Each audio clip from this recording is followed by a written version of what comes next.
The story of Ajax. Ajax is the son of King Telamon, who ruled the city of Salamis. Before Ajax was born, Hercules prayed to Zeus to give Telamon a brave son. Ajax was named after an eagle that Telamon had seen before his birth. Ajax grew up to be a brave and good-hearted warrior. The only greater warrior than Ajax was Achilles. Ajax had an important role in the Trojan War. While Menelaus was away from home, Paris of Troy persuaded Helen to accompany him to Troy. The Greeks vowed to rescue her, and that's when Ajax contributed 12 ships and many men to battle the Trojans. Ajax competed for the marriage of Helen, who was said to be the most beautiful woman of Troy. But Helen ended up marrying King Menelaus, who promised to protect their marriage. Later on in the war, Hector and Ajax battled to determine the outcome of the war. All of the Greeks were frightened to battle Hector, so they conducted a drawing in which Ajax won. Initially, Hector threw a lance at Ajax, but it bounced off his shield. Ajax then picked up a stone that only he had the power to pick up and threw it at Hector, which knocked him to the ground. But soon after, Zeus called off the fight on account of nightfall. The two heroes exchanged gifts to end their duel with a pact of friendship. Hector gave Ajax a sword, and Ajax gave Hector a purple belt. Hector was with the Trojans, and he saw Patroclus, which was when they began to fight. Hector won this battle, took Patroclus' armor from his dead body, and left him bare. Achilles died, and Ajax brought back his body to the camp and rescued his armor while Odysseus fought off the Trojans. But this led to a dispute because both Odysseus and Ajax felt entitled to the armor.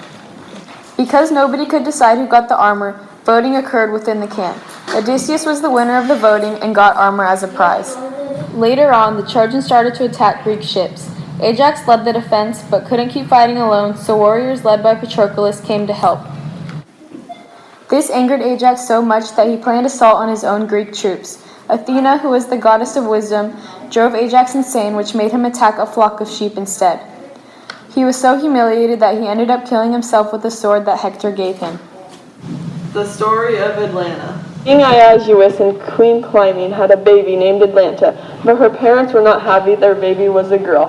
They wanted a boy, so they decided to abandon her in the woods.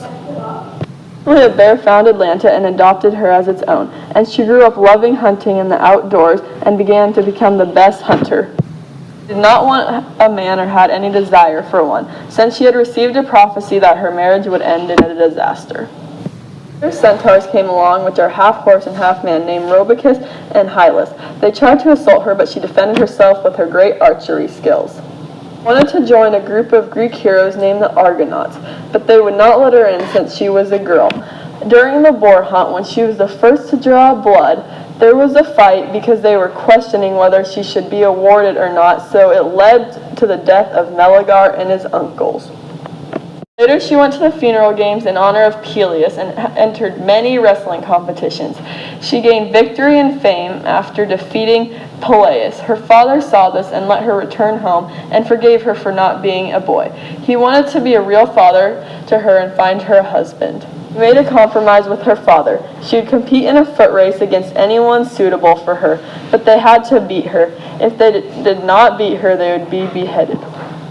Then Melon came along and fell in love with her, but he knew he could not beat her, so he prayed to Aphrodite to help him. She gave him 3 golden apples, but in return he would have to make a sacrifice. When Melon and Atlanta raced, he carried the apples with him, and when she caught up to him, he would throw an apple. She was mesmerized by them and would stop to get the golden apples. He repeated this 2 more times and ended up winning. He was so excited he got to marry her, he forgot to make a sacrifice. So one day when Atlanta and Melanin were walking, Aphrodite turned them both into lions. And lions could only be with leopards, so they couldn't be with each other ever again. Myths are important because you can see a glimpse into the past and see what it was like back then. Mark Cartwright says myths are used to retell historical events so people can maintain contact with their ancestors. Greek mythology is everywhere. For example, Ajax and Atlanta are both professional soccer teams because they were named after the great warriors.